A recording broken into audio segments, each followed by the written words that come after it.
নমস্কার বন্ধুরা, রন্ধনের বন্ধন চ্যানেল থেকে সবাইকে স্বাগতম। আশা করি তোমরা সবাই ভালো আছো, আমিও ভালো আছি।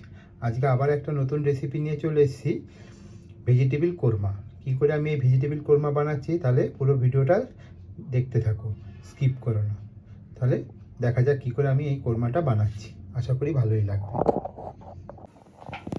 আমি আজকে ভেজিটেবিল কোরমা বানাবো। তার জন্য দেখো আমি এরকম ফুলকপি লম্বা লম্বা করে কেটেছি, বিনসগুলোকে কেটেছি, মটর নিয়েছি, গাজরগুলোকেও এরকম লম্বা লম্বা করে কেটেছি, কেটে পরিষ্কার করে ধুয়ে নিয়েছি। তাহলে পুরো ভিডিওটা দেখতে থাকো, স্টেপ বাই স্টেপ ফলো করে আমি কি করে বানাচ্ছি। এই পুরো নিরামিষ বানাবো আমি। এখানে কোনো পেঁয়াজ রসুনের কিচ্ছু ব্যবহার আমি করব না। আমি একটু গরম জলে ভাপ দিয়ে দেবো। এদিকে আমি গ্যাসে একটা কড়াই বসিয়ে তাতে জলও দিয়ে দিয়েছি। জলটা ফুটলে সব সবজিগুলো ঢেলে দেবো। আমি সব সবজিগুলোকে একটু ভাপ দিয়ে নিয়েছি। এবার আমি একটা স্ট্রেনারের সাহায্যে ছেঁকে নেব। আমি একটা ছাঁকনির মধ্যে ছেঁকে নিয়েছি। আর আমি ক্যাপসিকামগুলো এরকম লম্বা লম্বা করে কেটে নিয়েছি। সব সবজিগুলোকে আমি সাদা তেলে ফ্রাই করে নেব। এই রান্নাটা কিন্তু সাদা তেলেই করতে হবে, সর্ষের তেলে করা যাবে না। এদিকে আমি গ্যাসে একটা কড়াই বসিয়ে দিয়েছি। কড়াইটা ভালো করে গরম করে পরিমাণ মতো সাদা তেল দিয়ে নেব। আমি কড়াইতে সাদা তেল দিয়ে দিয়েছি। তেলটা আমি ভালো করে গরম করে নিয়েছি। এবার আমি সব সবজিগুলো দিয়ে দেবো। আমি এখানে সব সবজিগুলো দিয়ে দিয়েছি। পরিমাণ মতো নুন দিয়েছি, আমি হলুদ দেবো না। এবার সবজিগুলোকে হালকা লাল করে আমি ভেজে তুলে নেব। সবজিগুলোকে এবং লাল লাল করে আমি ভেজে নেব। এর মধ্যে আমি পনিরেরও ব্যবহার করব। পনিরটাকে আমি স্কোয়ার স্কোয়ার করে কেটে নিয়েছি। পনিরটা আমি আলাদা ভেজে নেব, ভেজে তুলে নেব। দেখো এরকম পিস করেছি। তোমরা যেরকম পিস পছন্দ করো সেরকম করতে পারো। সবজিগুলো ভাজা হয়ে গেলে আমি পনিরটা আলাদা ভেজে নেব।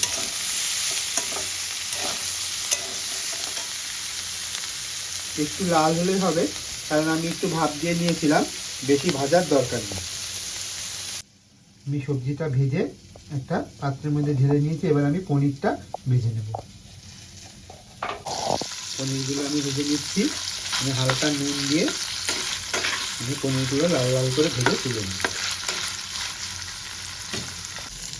দেখতে পাচ্ছ পনিরগুলো আমার লাল লাল করে ভাজা হয়ে গেছে। এর থেকে আর বেশি ভাজবো না। এবার আমি পনিরগুলো তুলে নেব। এইদিকে গ্যাসে আমি একটা কড়াই বসিয়ে দিয়েছি। কড়াইতে দেবো পরিমাণ মতো সাদা তেল আর ঘি। ঘিটা কিন্তু দিতে হবে। এই ভেজিটেবল কোরমার মধ্যে ঘি দিলে খুব সুন্দর লাগে। এই ঘিটা কিন্তু অবশ্যই দিও। আমি পরিমাণ মতো সাদা তেল আর 2 চামচ দেশি ঘি, একদম ঘরে বানানো, আমি দিয়েছি। আর ফোড়নে দেব আমি গোটা জিরে, তেজপাতা, শুকনো লঙ্কা, এলাইচি আর দারচিনি। ফোড়নটা আমি একটু হালকা ভেজে নেব। এদিকে আমি একটা মিক্সিং জারে আগে থেকেই কাঁচা লঙ্কা আর একটা টমেটো পেস্ট করে রেখেছিলাম। আমি 4-5টে কাঁচা লঙ্কা দিয়েছি, কারণ এখানে কোনো শুকনো লঙ্কা ব্যবহার করব না, আর একদম নিরামিষ। ফোড়নটা আমার ভাজা হয়ে গেছে। এবার আমি পেস্ট করে রাখা টমেটোর পিউরিটা দিয়ে দেব। পিউরিটা দিয়ে নিয়েছি। এবার আমি ভালো করে কষাতে থাকবো টমেটোর কাঁচা গন্ধটা চলে যাওয়া পর্যন্ত। এইদিকে আমি একটা বাটির মধ্যে আগে থেকেই কিছুটা বাদাম, আমন্ড আর কাজু বাদাম আর চালমগজ ভিজিয়ে রেখেছিলাম। এর সঙ্গে পোস্ত দিয়ে এর একটা আমি ফাইন পেস্ট আমি তৈরি করে নেব। এদিকে আমি টমেটোটা কষতে দেবো। টমেটোটা দিয়ে আমি খুব ভালো করে কষিয়ে নিয়েছি। দেখো তেল ছেড়ে দিয়েছে। এবার আমি দিয়ে দেবো ধনে পাউডার। আমি 1 চামচের মতো ধনে পাউডার দিয়েছি। এবার ধনে পাউডারটা দিয়ে আমি খুব ভালো করে কষিয়ে নেব। এখানে কিন্তু আমি হলুদেরও ব্যবহার করছি না। তোমরা চাইলে সামান্য একটু দিতে পারো, যারা একদম সাদা সাদা পছন্দ করো না। আমি কোনো হলুদের ব্যবহার করব না। এইভাবে একবার কোরমা বানিয়ে খেয়ে দেখবে বন্ধুরা, রুটি, পরোটা সব কিছুর সঙ্গে খুব ভালো লাগবে। ছোটো থেকে বড় সবাই দেখবে খুব পছন্দ করছে। বাড়িতে গেস্ট আসলেও তোমরা কিন্তু এরকম একটা ভেজিটেবল পনির কোরমা রাখতেই পারো। এবার আমি যে পেস্টটা বানিয়েছি কাজু আর পোস্ত আর আমন্ড বাদাম দিয়ে এই পেস্টটা আমি দিয়ে দেবো। আমি কাজু, আমন্ড আর পোস্তের পেস্টটা দিয়ে দিয়েছি, একটু সামান্য একটু চিনি দিয়েছি। এবার ভালো করে আমি কষিয়ে দিচ্ছি। যাতে কাজু বাদাম দেওয়া আছে, নিচে লেগে যাওয়ার সম্ভাবনা আছে, গ্যাসের ফ্লেমটা লো টু মিডিয়াম রেখে কষাতে হবে।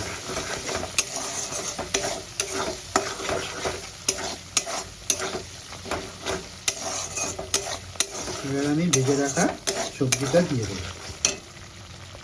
আমি সব সবজিগুলো একসঙ্গে দিয়ে নিয়েছি, যেমন পনির সবটাও একসঙ্গে অ্যাড করে দিয়ে সব সবজিগুলো দিয়েছি। এবার মিক্স করে নেব মশলার সঙ্গে খুব ভালো করে। সব সবজিগুলো দিয়ে আমি খুব ভালো করে কষিয়ে নিয়েছি। এবার আমি দুধ দিয়ে দেব। এখানে কিন্তু জল দেওয়া যাবে না, পুরোটাই দুধ দিতে পারো।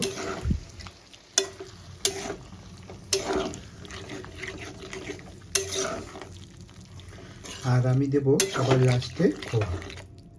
খোয়াটা দিলে কি হবে, টেস্টটা আরও দ্বিগুণ বেড়ে যাবে। তোমরা নুনটা কিন্তু চেক করে নিও।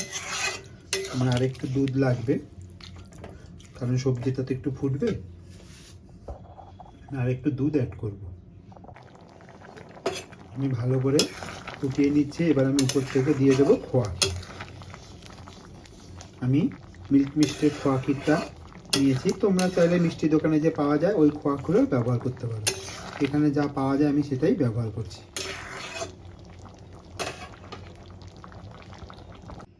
রেডি হয়ে গেল আমাদের পনির ভেজিটেবিল কোরমা। আমি উপর থেকে একটু গরম মশলা ছিটিয়ে দিয়েছি, নুনটাও চেক করে নিয়েছি। এবার আমি একটা সার্ভিং বলে সার্ভ করে নেব। তাহলে বন্ধুরা, কেমন লাগলো আজকের রেসিপিটা অবশ্যই কমেন্টে জানিও। যদি ভালো লেগে থাকে তাহলে অবশ্যই লাইক, কমেন্ট, শেয়ার করতে ভুলো না। আমি একটা বলের মধ্যে সার্ভ করে নিয়েছি, দেখো কি সুন্দর হয়েছে। এবার গরম গরম আমি পরিবেশন করে নেব। তাহলে বন্ধুরা, আশা করি ভালোই লেগেছে আজকের রেসিপিটা তোমাদের। তাহলে পুরো ভিডিওটা দেখো, স্কিপ করো না, তাহলে কিন্তু সেই মতো রান্নাটা হবে না। তাহলে বলছি, যারা আমার চ্যানেলটা এখনও পর্যন্ত সাবস্ক্রাইবার করোনি, প্লিজ প্লিজ প্লিজ চ্যানেলটা সাবস্ক্রাইবার করে নেওয়ার অনুরোধ রইল। পাশে থাকা বেল আইকন বাটনটি প্রেস করে দিও, তাহলে এরকম সুন্দর সুন্দর রান্নার নোটিফিকেশান সবার আগে তোমার মোবাইলে পৌঁছে যাবে। যারা আমার চ্যানেলটা সাবস্ক্রাইবার করে নিয়েছো তাদেরকে জানাই অসংখ্য ধন্যবাদ। যারা আমাকে সুন্দর সুন্দর কমেন্ট করছো তাদেরকেও জানাই আমার পক্ষ থেকে অসংখ্য ধন্যবাদ। আমার সাপোর্ট করো আর আমার পাশে থেকো। তাহলে কেমন হয়েছে অবশ্যই জানিও কিন্তু, আর একবার হলেও বাড়িতে ট্রাই করো।